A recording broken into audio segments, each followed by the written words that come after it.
Oh, lovely. And I will attempt to share my screen. I have got slides just because I think it's easier then to follow. Um, but yes, welcome, welcome, welcome. So this is the EPC Regs Game Changer seminar. It's probably going to take around an hour, I would imagine.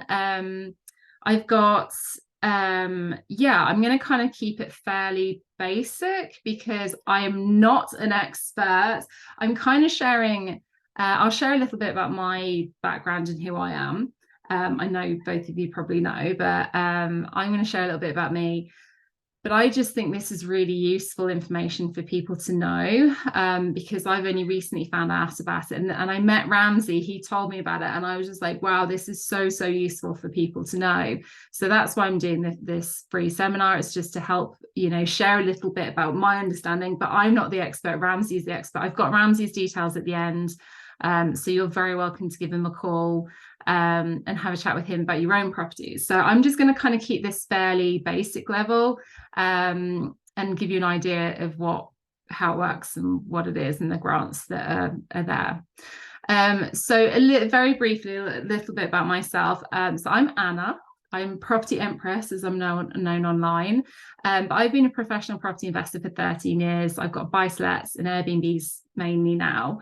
And yeah, basically as most other landlords, we know about the EPC regs coming in, and it was on our radar. As soon as the EPC regs came out, I'd spoken to my surveyor and I said, what do I need to know?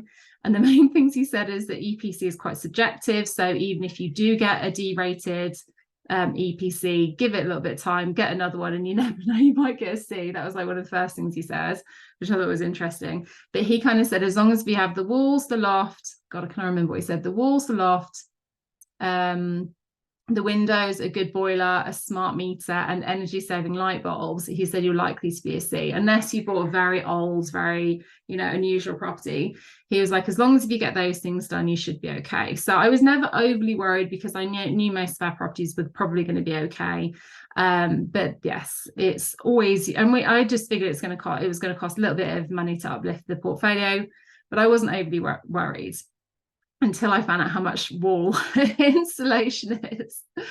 But I'll come on to that in a little while. So what we're going to talk about today, I'm just going to go into a very brief background of EPCs generally in the regulation, because I just think it's quite interesting. We're also going to talk about this scheme that Ramsey offers. Well, it's not Ramsey offering, the government offer it, and Ramsey basically helps to help people to apply for the grants effectively. I'm going to talk about my experience, like how I came across it and what's happened with me in my portfolio working with Ramsey. And then I'm going to hopefully put a video on with Ramsey talking about, I've asked him to share more about kind of the criteria and things like that, which is more his expertise. Like he's teaching me at the moment, so I don't feel ready to teach other people. And then I'm going to talk a little bit about the process if Ramsey hasn't already spoken about it in his video. And then I'll just share his details if you think it's you might meet the criteria, your properties might meet the criteria. Is that okay, by the way? Is there anything else that anyone would like extra, or anything I've missed that you might want included? You're very welcome to pop them in the comments if you want. Not so far, but maybe as we go through. Cool. Thanks, Karen. So, very brief background. So the Energy Performance Certificates, or EPCs, were first introduced in the UK by the UK government in 2007 in England and Wales due to the requirements of the EU directive. And as part of the Home Information Pack, which I've forgotten all about, the HIPs that came in, and everyone got, there were loads of HIP assessors that got qualified and then it got like turfed out. But yeah, so it's been around since 2007. Buildings are apparently responsible for almost 40% of the UK's energy consumption and carbon emissions. So the EPCs were really way of reducing the amount of energy used by buildings, while also improving their own overall energy efficiency and therefore saving the person living there some money. Cool. This is basically the crux of the current requirements. So this is probably what you're more aware of, but basically they brought in these minimum energy efficiency standards to try and get the energy ratings up and make homes more efficient effectively. So in England and Wales, there's also like there's also slightly different requirements for like rented properties, commercial properties, like homeowners and stuff like that. But I'm kind of focusing more on like the buy-to-lets because that's more my area of expertise. An EPC rating of E. So at the moment, we're obviously kind of at this point where all properties need to be an E or above for the buy-to-lets. And then we're moving to the C and above for new tenancies and then all tenancies by basically 2028. And that's what's causing a lot of landlords a bit of a headache. Because most properties tend to be an E. Well, I don't know if that's a sweeping statement, but I think, you know, an E rating is pretty bad, or it's not particularly efficient. Bear in mind, it goes from an A to a G, I think. So the fact that an E really, hopefully, most properties, you know, if you've got, you know, double glazing, you've got like a decent boiler, things like that, hopefully you should be an E anyway. But yeah, this is the concern. Obviously, we've got a couple of years until they have to be C rating, which is really where the extra work on the buy-to-lets kicks in. There are some exemptions, so I won't go into it massively, but the kind of yeah, basically temporary buildings like small spaces, workshops and non-residential sites, holiday accommodation or residential buildings which let out for 4 months or less a year, and some listed buildings, which is I think the big one. Everyone always seems to ask about the listed buildings. So you guys might know this already, but you can actually download any EPC. So you could look at your own road, put in your, like just go to the government website, put the details there, and you can just literally go and put in an address and download an EPC and see what EPC rating it is, which I always think is quite interesting. You are legally meant to be, if you're selling a house or if you're renting a house out, you need to make the EPC available. And there's fines, I think it's like £200 fine if you don't have one, and things like that. So this is again, you probably have seen this, but this is an example EPC. I literally just jumped today. I just went on that website I showed you and I downloaded one. My investment area is Northampton. I just literally plucked postcode out of the air and found this property. It was an E rating, potential B, and I just thought it'd be a good example to show. So this is just taken online, or online. But basically this property, obviously what you want is the A, goes all the way down to G. It's currently an E and it could be B, and I'll come on to, they break that down how you can get to a B. But you'll notice this is kind of a summary. So you can kind of see solid brick, as built, no insulation, very poor. And then it says assumed. So a lot of the EPC, when the assessors go in, unless you pay for a full assessment, like most EPCs, like this is kind of the legal requirement. If you wanted to rent out or sell a property, well, yeah, if you wanted to rent or sell this property, you would need to give this, it would cost maybe 40 quid to get an EPC certificate. But if you want like a proper assessment, so you'd want them kind of basically working out for sure if this has got wall insulation and all the assumed points here, you'd pay extra basically for someone to go in. So this E rating is basically on, there's a lot of assumptions there, so you can actually nail it down. You might find it's not an E, maybe it's a bit higher, but it gives you an idea. Obviously you've kind of got good, sorry. You've got good, you've got poor, like average, there's like breakdown of it all basically.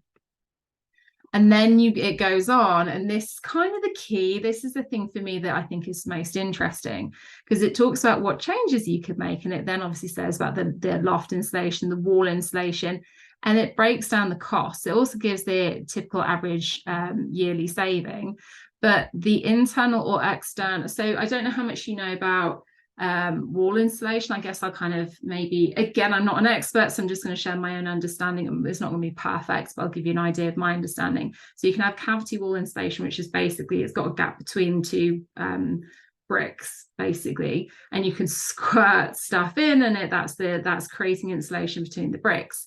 If you have a what's it called, like a solid wall, if you have a solid wall, oh, okay, cool. I'll come on to that question in a second. If you have a solid wall, particularly the really old properties that don't have that gap, then you have to do internal or external wall insulation. So basically you have to put like insulation inside the property, which then obviously reduces the room sizes slightly. And again, if it's terrace, it's just front and back. Obviously, if it was a detached, you'd have to do the whole way around. But most kind of these properties tend to be terrace, maybe semi-detached. So you're basically doing either on the inside or on the outside.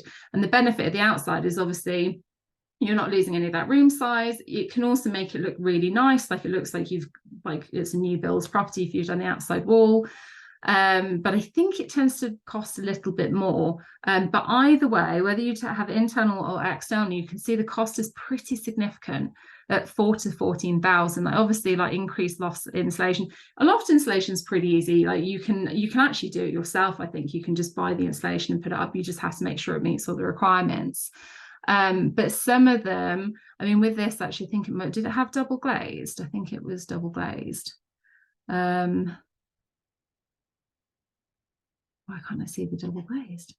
A window, yeah, fully double glazed. So at the moment, it doesn't say anything about double glazing, but double glazing is another really big cost. But certainly the wall insulation, the double glazing can easily cost 10 grand each. And then you've got, I mean, for this, it kind of talks about the loft insulation, wall insulation, then hot water cylinder insulation, which again is quite a small cost. Low energy lighting, yeah, that's always one that they love, again, quite a low cost. And then obviously you've got the boiler here, which is kind of a medium, cost. But potentially this could cost, particularly if you're having the windows done as well, a good, I've got someone coming in. You could have a good kind of 20 grand's worth of work done to get it from, the rating it currently is up to a C rating. So it literally takes it through. If you add the loft insulation, it'll get it to an E. If you add the wall insulation, even just adding the wall insulation just gets you to a D. And you have to add all these things and then to get it to a C. There was actually more. It took it all the way up to a B. But basically, it literally breaks it down in the costs. So it's no small cost to get these properties up. And this was from an E rating, which is currently legal, to a C rating in a couple of years' time. Hi, James. So going on to, so these are the schemes basically. These are the government incentives. I've literally lifted this bit from Ramsey's. You're right, James. Can I just mute? You're right. Can I just mute you? Is that all right? Oh, hang on. If I can. Oh, hang on. Let me just come back to this. Actually, I might just pause at that point and go to the questions just because I've come across. Will the certificates for landlords require the full paid assessments, or are they assumed items okay? I think the assumed, as far as I know, the assumed is fine. If the assumed says that you'll see, then assumed probably means it's more cautious. So yeah, if it's a C on assumed, then you're probably going to be fine. I guess it's probably only if you get like a D rated, it's probably, and you think you should be C, it's probably worth paying to get the full one. Will there be an attempt to regulate better assessors recording as a score? Can depend on who is doing an assessment, and one may say a property is D whilst another C, thus meeting the proposed requirement. That's a very good idea. I don't know. As far as I know, they're not going to be regulating so that they're more consistent. I don't think so, but I think it, I think it should happen. I mean, yeah, like when I spoke to my surveyor and he just was like, it's really subjective. It's, and landlords having spent literally tens of thousands of pounds, you would hope that they would make things a little bit more consistent. So I would hope so, but I don't know myself. Right. So yeah, I've literally just copied this from Ramsey, some of the information he sent me. So the energy company obligation, which is the ECO, is a scheme that requires energy companies, because this is the fascinating thing. I only found this out today, because when I shared this on TikTok, and I got a huge number, I had I think it was 35,000 views and loads and loads of comments, loads and loads of questions, and a few people going, oh, taxpayer having to fund this. I didn't even realize that it's not the taxpayer funding. This is the energy companies are having to fund these changes. I didn't even realize that. So the energy company obligation is a scheme that requires energy companies to help households who are paying too much on their fuel bills. It's a government incentive that obligates energy companies to reduce carbon emissions and help the UK meet carbon reduction targets. It's been running since 2013 with the current phase called ECO4 or ECO4 maybe. Under this obligation, energy suppliers prevent emissions from reaching the atmosphere by installing energy efficient measures in homes throughout England, Scotland and Wales. The energy company obligation was launched in 2013. According to government figures, over 3.6 million measures have been installed in over 2.4 million homes. So ECO4 is an updated version of the previous ECO3, which started in December 2018 and was available until March 2022. So basically, it's the fourth and final phase of the government's energy company obligation. So it's available to social and private tenants and homeowners. Again, this is all stuff I'm kind of learning from sharing online and then asking Ramsey. I only found out today that it's available to homeowners as well. I knew about social tenants. I didn't know about homeowners. So by installing the measures, energy costs can be reduced as much as 75% and property value increased by a whopping 16%. The landlords looking to take advantage of the scheme, there's an added benefit of meeting and in most cases exceeding the minimum energy efficiency standards. So that was the, getting up to a C rating basically by 2028 set by the government. So your property can continue to be let without worry. That's what we like as a landlord. I'll just pause at that point because I'm going to just share about what has happened with me.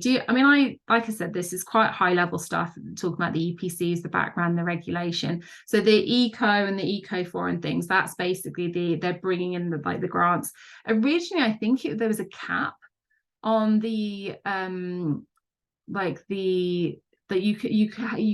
landlords could pay up to like $3,500 or something, and then over that they could ask. But I think that's been then completely changed and replaced with the grant. So I think this is a much better way of doing it for sure, particularly if it's the energy companies paying for it. But does anyone have any questions based on what we talked about so far? I have one, and if that's okay. So we looked at a home to buy, not to let, but for us actually not that long ago. And the man who was selling the house was also a builder. So he had built the house and he had put all the floor insulation, wall insulation, etc. really well done. They had a whole booklet of their renovation. So he had pictures of everything that was put in. But when the assessor came to check the house, they wouldn't give him the high rating that he was expecting because they couldn't actually see it. So obviously the walls had already been finished. The floor had been finished. So I'm just wondering, do assessors, are they meant to come in at certain stages before that work is complete? Or how do you prove the work that you've done? Or is it just who you get and he should have just maybe had somebody else come in as well? I was just thinking of people renovating, how they track that so they actually get credit for the work that's been done. That's a really, really good point. I think, again, we talked about these, like the kind of the basic level assessment, certainly with the walls. I know because Ramsey has literally gone and drilled a hole in one of my walls in my rental properties.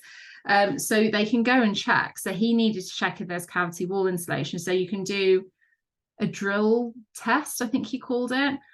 So if it's cavity wall, like you can either pay for the basic EPC, which is I'm assuming what was done for this, because if you're selling a property, you do need to, there's a legal requirement to have an EPC, but you don't necessarily, obviously it's going to help to sell the house to get, one that doesn't have assumed it's an accurate one. And then obviously I think the homeowner probably could have paid for the accurate one.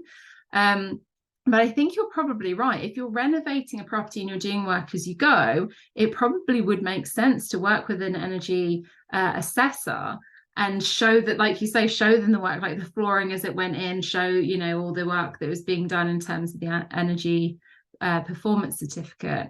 But I think when you come to, rent or sell a property, I think it's a case of getting a thorough assessment rather than the assumed assessments, if you want to get the full correct rating. But I think there's probably ways you could work with an energy assessor as you go so they can see you've done what you've said you've done. Yeah, I think he was just surprised because he had pictures of everything, but that almost wasn't enough. So, but he didn't bother, I think, at that point because what I sort of had to get into.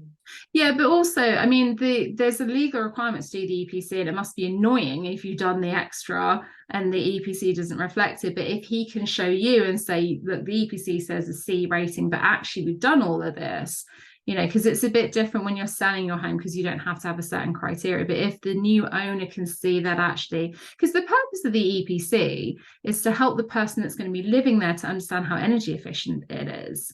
So even if the EPC says, no, it's a C, we don't take your photos into account, ultimately the intention is so that the new person living there knows how energy efficient it is. So as long as he tells you, then really it's kind of, he's done his job. But obviously it's not ideal. If you're selling, you want it to look like the correct EPC. But yeah, I think you'd probably just have to get the non-assumed EPC done. Yeah, and I think in this case, I mean that one, yes, you're right. It was they were just selling the home, but because I know a lot of people have buy-to-lets that they've renovated, and so I just wouldn't want to be stuck sort of when you put the extra effort in, and it's now a legal requirement to not be able to prove it without kind of having to like dig into walls and floors and things. Yeah, exactly. It's certainly when you get the grant, I'll go through the process, but basically if you apply for a grant, the way that it's done is they go over and do a thorough assessment, and then they say, this is what we will do, and it will get you to a C rating. So when you get the C rating, when you get the grant done, you know it's going to be the C rating, and you know you're going to get an EPC saying it's a C rating. Obviously, if you don't have a tenant that qualifies, or you don't have a property that qualifies, then you can't go through that process. But yeah, I think just pay for the full assessment is probably the main thing to do. But the wall should be fairly straightforward, because obviously if it's cavity walls, a drill test takes 2 seconds. It's not like it's a really tiny hole. They're just checking that they're just looking for the cavity wall insulation. And obviously loft insulation is fairly straightforward. I think everything else is, maybe the floors not so much, but like you said, if they've got photos, it should really be included. I don't know. I mean, again, it's a good question for Ramsey. If you do speak to him, ask him, because it'd be interesting to see what his take is on that. But yeah, cool. Thank you. Great question. Right. So I was going to share, actually I won't go back to the slide because you don't need to see my slide. So yeah, I just want to share a little bit about what my experience has been, how I've landed running a seminar on something that I really don't know an awful lot about. I know the benefits of it, but I don't know the technical, and that's where hopefully Ramsey will come in later. But basically I'm in the process of buying a property. It's a large 6-bedroom property that we're going to be converting into flats, and one of the things is obviously the EPC is quite low. It's a very old dated property, so I was getting all the quotes done, and one of the things I was looking at was obviously getting the EPC up to a C. So I went through the EPC and it was listing all the things obviously to get it to a C, and I was like, right, it needs wall insulation, it needs new boiler, it needs everything basically. And so I was like, I've never had to do wall insulation, so I was like, well, I'll get some quotes from specialist companies. So I love, if you watch me online, I love mybuilder.com. It's a great website for posting and finding tradesmen. I've used it ever since I've been a property investor. I think it's fab. So I post on there, and Ramsey replied, and we ended up having a conversation. He ended up calling me, and I mentioned to him about the fact that we were buying the property, and actually we're going to rent one of the rooms while we went through the planning process. And that's when we kind of started talking about, obviously, well, actually, if you get a tenant in that's on low income, which it was going to be anyway because of the area, it was like, did you know you can get grants? So he started telling me all of this, and I was like, I honestly had no idea. I'm a professional property investor, I teach property, and I was like, it just wasn't on my radar at all. I'd heard that there were grants, but I never knew anything more than that. And I kind of certainly didn't think that you could potentially get 20,000 or up to 50,000 apparently. But certainly the properties I'm buying, probably about 20 grand's worth of work done, potentially for nothing. And sometimes it's not nothing. Sometimes you don't meet all the criteria, but you can get potentially a good amount of work done for a very, very discounted price. So what started as, well, can we have a look at this property that we're in the process of buying, was, well, actually, why don't I send you some of my other properties? and see where we go from there. So the first one I sent him, so I basically sent him the address. He had a little look online. He was like, yeah, I think that'll probably apply, that'll qualify for a grant. And I was like, well, I know that the tenants are, on benefits. They've got quite a difficult situation. So I was like, they would definitely be, if someone's going to benefit, it should be them. So he was then like, if you're comfortable, speak to your tenants and see if, they're happy to have a chat, because he needs to look at the property. So he can just look at the EPC, download it online. And then he just has a quick chat with the tenants just to see if they qualify. Different councils have slightly different criteria. So he obviously works with Northampton Council. He spoke to our tenants. He was like, yeah, they meet the criteria. So he then sent round an assessor who did the full EPC assessment.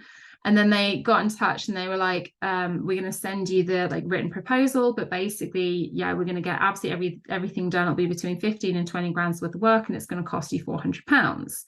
So I was thrilled, because with that property, we knew we were going to have to get completely new central heating because it had a hot air system, and which is really common in Northampton. So we'd already got quotes, and I think it was we've got a few different quotes, and I think it's between 5 and 8 grand, because it needs all new radiator. It needs to take out all the old hot air system, put in a new boiler, put in new radiators, and it's a lot of money. So I think it was like 5 to 8 grand we're getting different quotes for. So to find out we could have that and the wall installation and the loft installation and a smart meter and all like a thermostat thing, and it was going to cost us £400 was unbelievable. So we're going through that at the moment. We're going to be having the builders go in, do all the renovations, and then basically they'll send us the EPC. And it's going from when we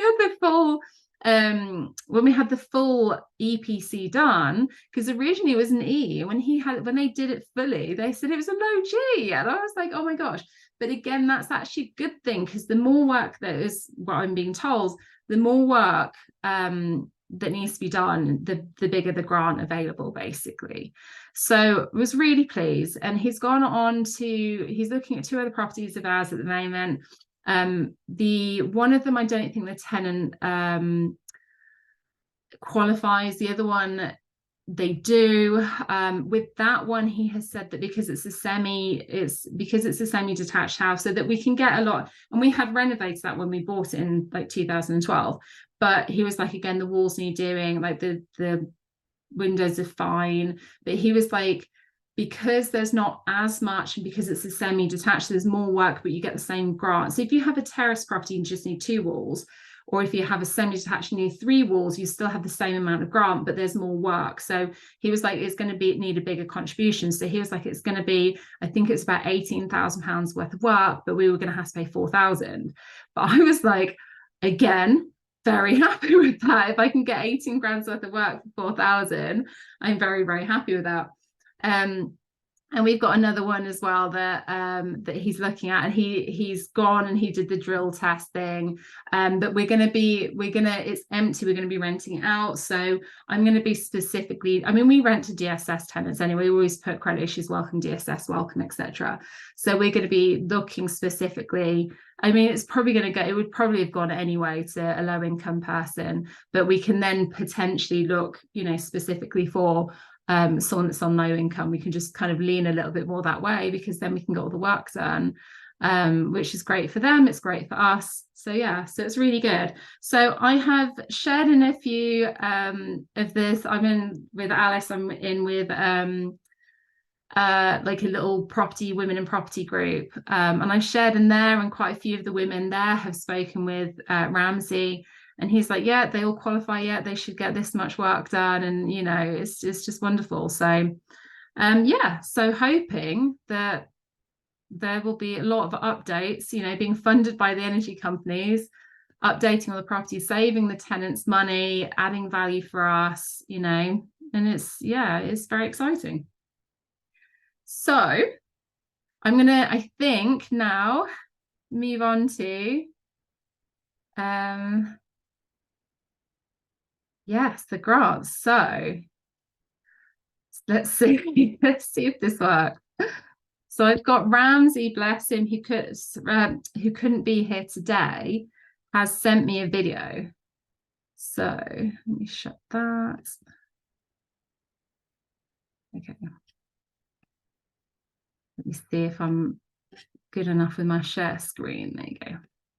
So can you guys see, like, it's a video basically of a man? Nice.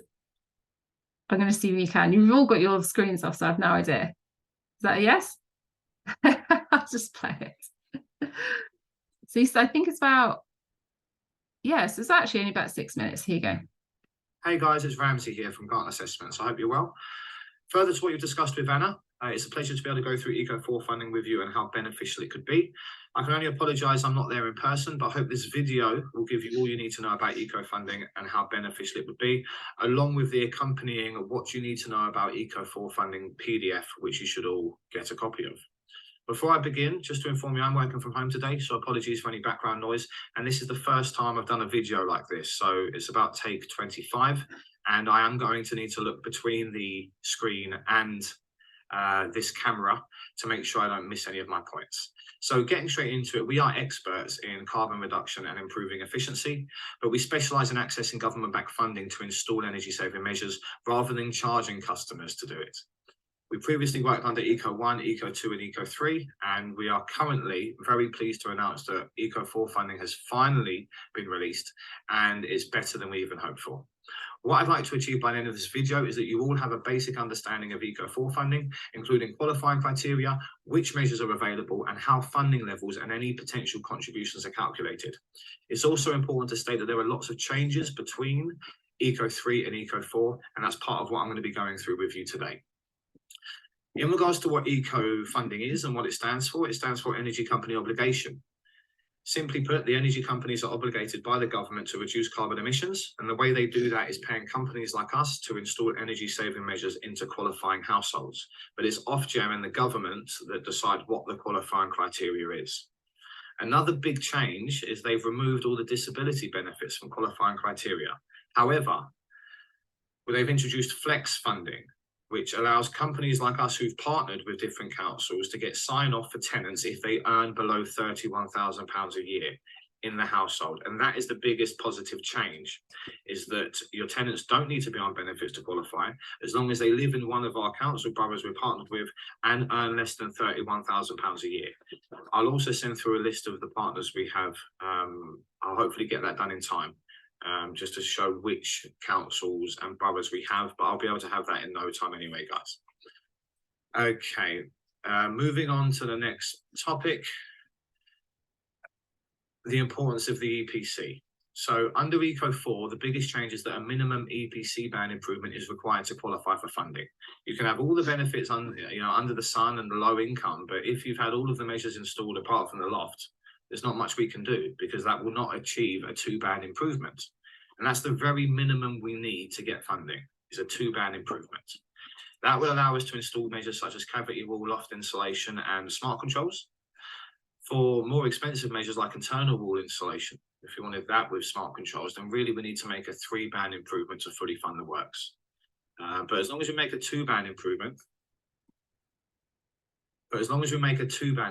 that's fine. Sorry, I was just having a call coming in there. So yes, we need to make a 2-band improvement for low value measures, a 3-band improvement for medium value measures, but really to fully fund solar, external wall insulation, air source heat pumps, which are now available, we need to make a 4-band improvement. Now, if you don't make a large enough EPR improvement or EPC improvement to fully fund the works, then those measures are still available, but a contribution would be needed towards costs. And what we're always looking for is the cheapest, best possible option that requires the lowest contribution. So for a mid-terraced house with solid walls, we'd say, well, let's do internal wall insulation, loft insulation and smart controls. But the option would be there to have an air source heat pump and solar if you wanted, but it would cost you a lot more because the install costs are a lot higher. Yes, we would get paid more in funding, but not enough to cover the cost of an electric air source heat pump and solar. However, if you have a really inefficient property, such as one with electric room heaters or electric storage heaters that can have an electric air source heat pump and solar, because we'd be starting off at a very inefficient point, we'd get a massive boost in funding. And it could be that we could install an electric air source heat pump, solar, internal wall insulation and loft insulation completely free of charge, if we can start off at a low enough EPC before the install. The way it works is we do a pre-EPC to show an exact energy rating for what you are now, and then we do a post EPC to show what you would be after all the measures have been installed. It's that improvement that tells us how much funding or money we can get for the install, which we then compare against the cost of installing the measures. It's only if the cost of installing the measures is more than the amount we get in funding that we can ask for a contribution, because of course as a business we have an anticipated profit margin to make within the industry. Although we can estimate pretty accurately just by looking at your energy performance certificate what can be done, what percentage of funding we'll be able to get towards costs, we do need to do an in-depth Eco4 retrofit assessment to confirm the exact amount of funding that we'd be able to get and the amount, and the exact EPC or EPR improvement that will be made. Apologies if I keep saying EPR rather than EPC. The EPR is the letters and numbers part of the EPC. For example, E46, B86. And it's all about the pre and post EPR and the difference that's achieved. The more, the better, of course. Now, the reasons for a contribution to be required towards costs could be that your existing heating system is already very efficient, so that it reduces the improvement we can make, or the walls or loft have already been insulated. Or it could be that more than one high value measure needs to be installed as part of the project.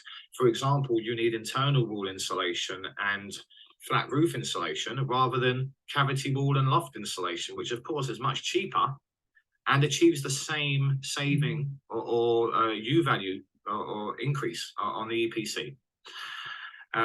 Furthermore, any contribution amount is calculated using the relevant EPC improvement shortfall, but also the cost of installing the measures. For example, a lesser contribution would be required if we achieve a 4-band improvement than a 3-band improvement. And of course, a higher contribution would be required if you have internal wall insulation rather than cavity wall insulation. But also, when it comes to internal wall insulation, the same can be said about property type, as mid-terrace houses normally only have 2 heat loss elevations, making them much cheaper to install than a semi-detached or detached house. Fortunately, one...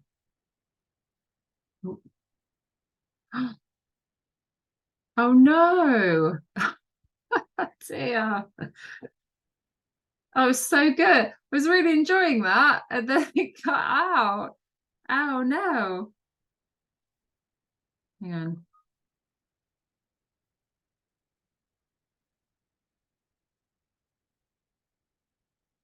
on. Right. Okay. So so it was like he was a movie star. But yeah, I've been having loads of conversations with Ramsey about this, so that kind of made sense to me. How about you guys? Did you get a good feel of it, or do you have any questions? I can try and answer them. You can put them in the comments if easier, or take yourself off mute.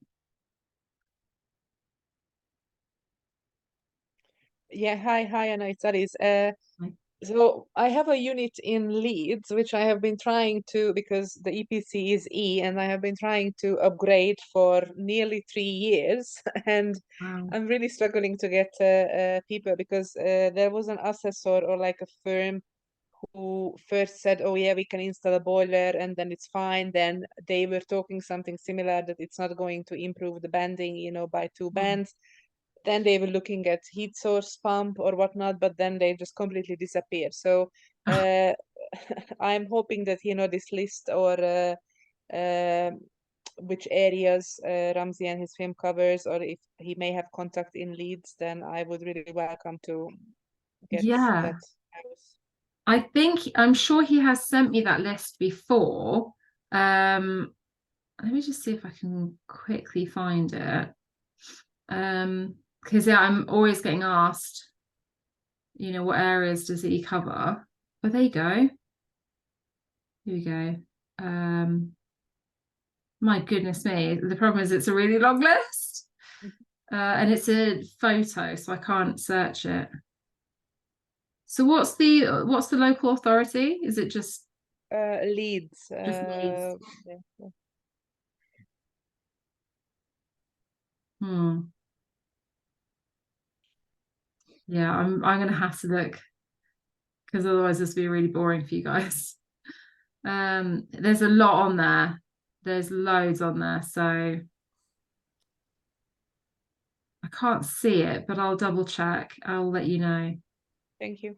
Yeah. I've got a similar question, Anna. Is Gloucester on that list? Gloucester. So it's Freya. I'm under James, but my husband signed in for Oh, me. I didn't even realise. Very feminine voice, James. Gloucester. Again, because he sent me a photo of it.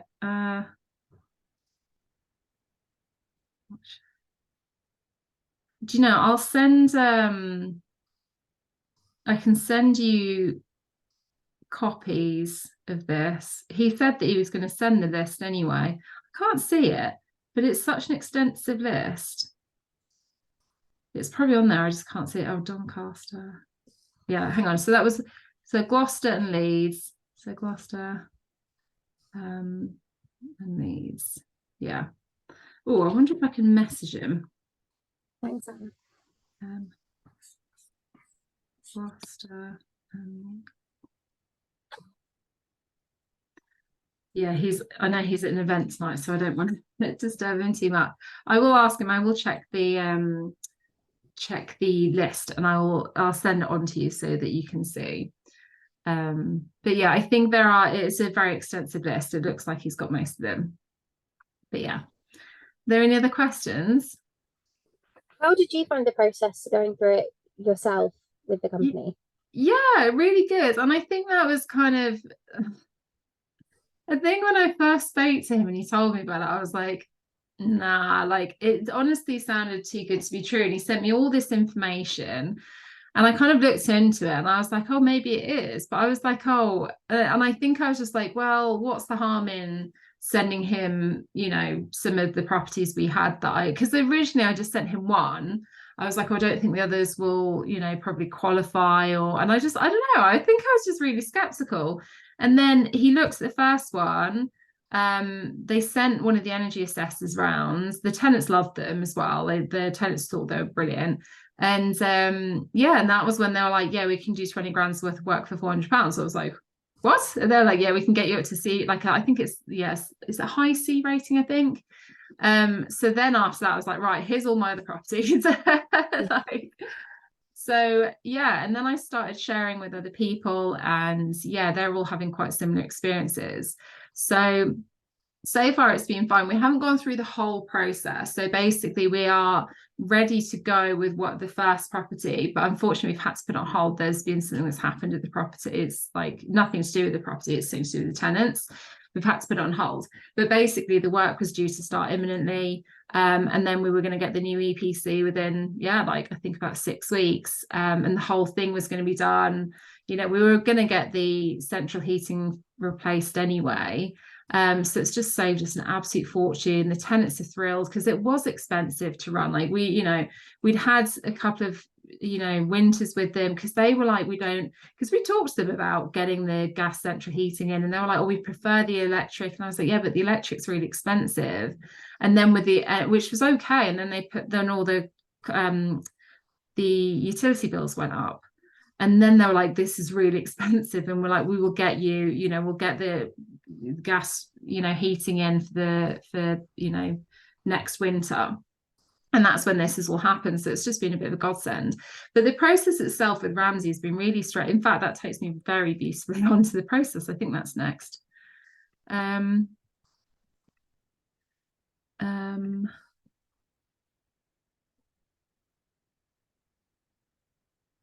Oh, what have I pressed? Oh, there you go.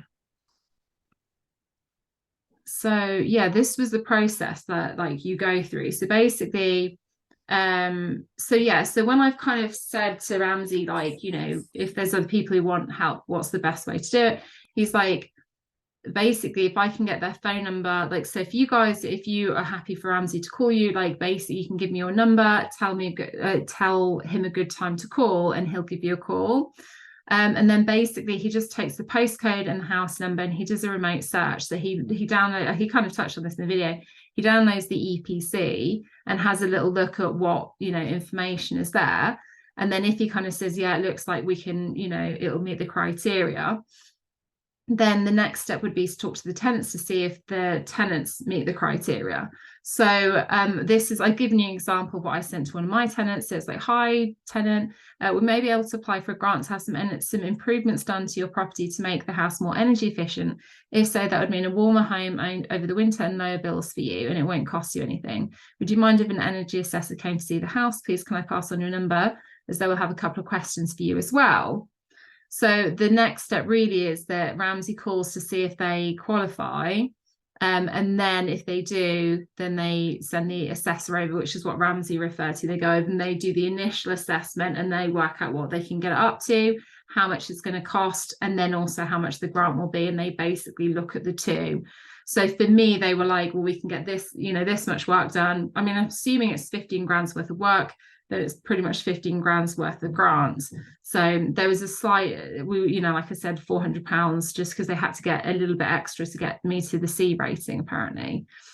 So that's the kind of process. And then you have like a written, then they kind of send you the information and then you decide what to do. So basically they kind of do that. But, you know, at that point, if you're told you can get 15 grand's worth of work for like, you know, £400, you'd be crazy not to. But you give them the go ahead and then they send you the EPC at the end. So it's pretty straightforward. So we are at this point, I guess, or after this point, really. I should have probably put they do the work, but yeah, there's 5, they do the work, and 6, they send you the final EPC. Do you have any questions on the process?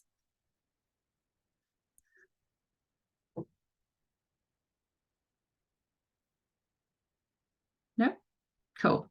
So I have put on, this is Ramsey's contact details. Like I said, he prefers to take other people, and I get this, like when I worked in a networking group, people always used to say this, like, I'll take their number and I'll call them, because with like any kind of, because life gets in the way, I think. So if you are happy for Ramsey to give you a call, you can just like, I mean, you can probably just put in the comments. I'm going to send you these slides, by the way, so don't worry if you haven't taken this down. I'll send the slides to you, I'll send the recording to you, and I'll also send you the, he said he's going to send a PDF and the list of all the councils that he works with.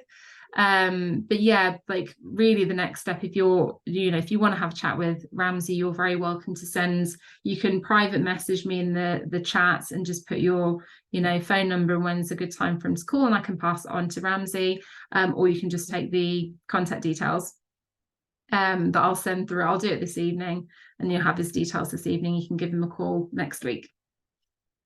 But that is in a nutshell the EPC regs and then the grants that go with it. So we've got, I think we've got another like 3 years, I think, of grants. I think the like Ramsey said, the Eco 4 has just come out. I think it's for another 3 years of funding. So it was like some crazy amount of funding. So it's a good time to be doing it by the sounds of it. So any questions or anything else that you want to share or ask?